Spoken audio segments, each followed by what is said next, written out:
മലയാള സിനിമയുടെ മലയാളികളുടെ സ്വന്തം അഹങ്കാരം എന്ന് തന്നെ പറയാം.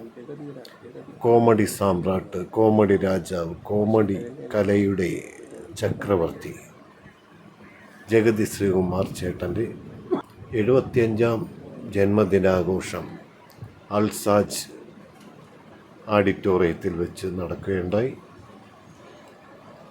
ആ സമയത്ത് എനിക്കും അവിടെ പങ്കെടുക്കാൻ സാധിച്ചു.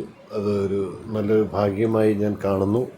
കാരണം ജഗതി സാറിൻ്റെ കൂടെ ഒരു പരസ്യ ചിത്രത്തിൽ അഭിനയിക്കാനുള്ള ഭാഗ്യം 9 വർഷത്തിന് മുന്നേ 10 വർഷം മേളാവും ഉണ്ടായിരുന്നു. അഭിനയിക്കാനുള്ള ഭാഗ്യം മാത്രമേ എനിക്കുണ്ടായിട്ടുള്ളൂ. പക്ഷേ അത് പുറത്തിറങ്ങിയില്ല. അഭിനയിച്ച് ചിത്രാഞ്ജലി സ്റ്റുഡിയോ വെച്ചായിരുന്നു ഷൂട്ട്. എൻ്റെ കൂലിയും വാങ്ങി ഞാൻ വീട്ടിലെത്തിയപ്പോൾ ആ പരസ്യം നിർത്തലാക്കി എന്നുള്ളൊരു അറിയിപ്പ് ടി വിയിൽ വാർത്തയിൽ കാണിക്കുന്നുണ്ട്. അതോടെ ഇപ്പോൾ ഇക്കാര്യം നല്ലൊരു വേഷവും കൂടിയായിരുന്നു. അത് നടന്നില്ല.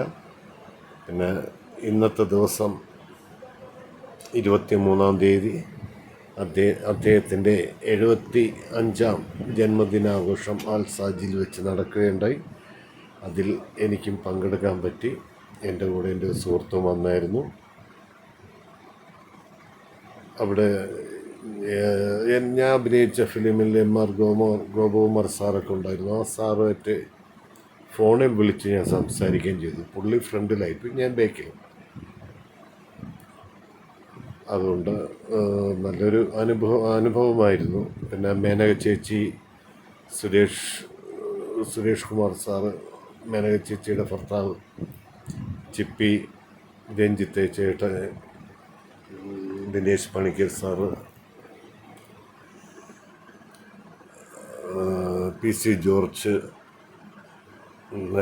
രാഷ്ട്രീയ നേതാവായ PC ജോർജ്, അതായത് അമ്പിളിച്ചേട്ടൻ്റെ മകളുടെ അമ്മാവൻ, അവരും കുടുംബത്തോടെ ഉണ്ടായിരുന്നു.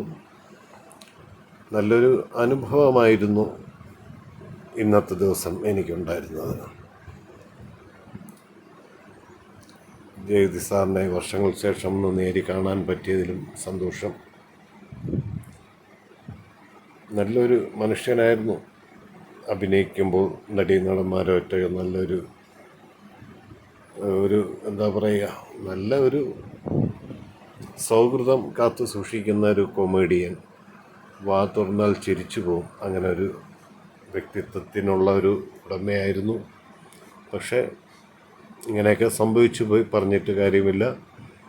ഈ 75 വയസ്സിൽ അമ്പിളിച്ചേട്ടന് അപകടം പറ്റിയില്ലായിരുന്നെങ്കിൽ, ഇപ്പോൾ അപകടത്തിൻ്റെ ഇതിലാണല്ലോ ഇങ്ങനെ ആയിപ്പോയത്, പറ്റിയില്ലായിരുന്നെങ്കിൽ ഡൈയും എല്ലാം വെച്ച് ഇപ്പോഴും കൊച്ചു പയ്യനായിട്ടൊക്കെ ഊട്ടിപ്പട്ടണം ആ പാട്ട് പാടും പോലെ അങ്ങനെയൊക്കെ വരുമായിരുന്നു.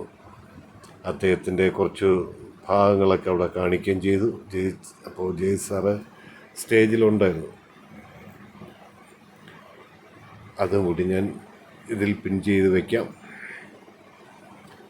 നല്ലൊരു അനുഭവമായിരുന്നു. ഏതായാലും ഇന്നത്തെ ദിവസം അവിടെ പോയില്ലായിരുന്നെങ്കിൽ ഇങ്ങനൊരു വേദിയിൽ പങ്കെടുക്കാൻ പറ്റാത്തൊരു അവസ്ഥ ഉണ്ടായിപ്പോയനെ. ഏതായാലും നല്ലൊരു കാര്യം. Happy birthday to you Sreekumar sir. ഇനിയും ആയുസ്സും ആരോഗ്യം നൽകട്ടെ എന്ന പ്രാർത്ഥനയോടെ ഞാൻ Sudheer Peroorkada forest media YouTube ചാനലിന് വേണ്ടി, എൻ്റെ ചാനൽ സബ്സ്ക്രൈബ് ചെയ്യാത്തവരുണ്ടെങ്കിൽ എല്ലാവരും സബ്സ്ക്രൈബ് ചെയ്യുക, ബെല്ലൈക്കൺ അമർത്തുക, ലൈക്കും കമൻസും തരിക. ഓക്കെ. അപ്പോൾ നിങ്ങൾ ഈ വീഡിയോ ഫുൾ കാണുക. 5 മിനിറ്റൊക്കെ ഉള്ളൂ. വലിയ വീഡിയോ അല്ല, എപ്പോഴും ഷോർട്ടല്ല ഇടുന്ന, ഇടയ്ക്കിടയ്ക്ക് ഇങ്ങനെയുള്ള വീഡിയോ ഉള്ളൂ. എല്ലാവരും കണ്ട് സപ്പോർട്ട് ചെയ്യണം, പ്രോത്സാഹിപ്പിക്കണം. കണ്ടല്ലോ, ജഗതി സാറിനെ സ്റ്റേജിൽ കൊണ്ടുവരുന്നതാണ്. അവിടെ കുറച്ച് നേരം ഇരുത്തുന്നു, പിന്നീട് ലെഫ്റ്റ് സൈഡിലോട്ട് വീണ്ടും മാറ്റി വയ്ക്കുന്നു. അതിനിടയ്ക്ക് ഒരു പാട്ട് ഒക്കെ ഉണ്ടായിരുന്നു, നല്ല ഒരു ഡാൻസ്. കൂടുതൽ സമയം ഞാൻ ഇരുന്നില്ല. ഞാൻ 7 മണി ആയപ്പോൾ 1 മണിക്കൂർ ഞാൻ ഉണ്ടായിരുന്നു. 7 മണിയായപ്പോൾ ഞാൻ അവിടെ നിന്ന് എൻ്റെ ഫ്രണ്ടാണ് അവൻ്റെ വണ്ടി വന്നു. ഞാൻ ബുള്ളറ്റിലാണ് വന്നിരുന്നത്. ആ ബുള്ളറ്റും കൊണ്ട് ഞാൻ നേരെ എൻ്റെ വീട്ടിലെത്തിയിട്ടാണ് ഞാൻ ഈ വീഡിയോ എഡിറ്റ് ചെയ്തത്. ഞാൻ ബാക്കിൽ നിന്ന് എടുത്തുകൊണ്ടാണ്, ഫോണേ ഉള്ളേ കേട്ടോ. മറ്റുള്ളവരെ പോലെ മൂവി ക്യാമറ ഇങ്ങനെ ഒന്നുമില്ല, വെറും ഒരു ഫോൺ.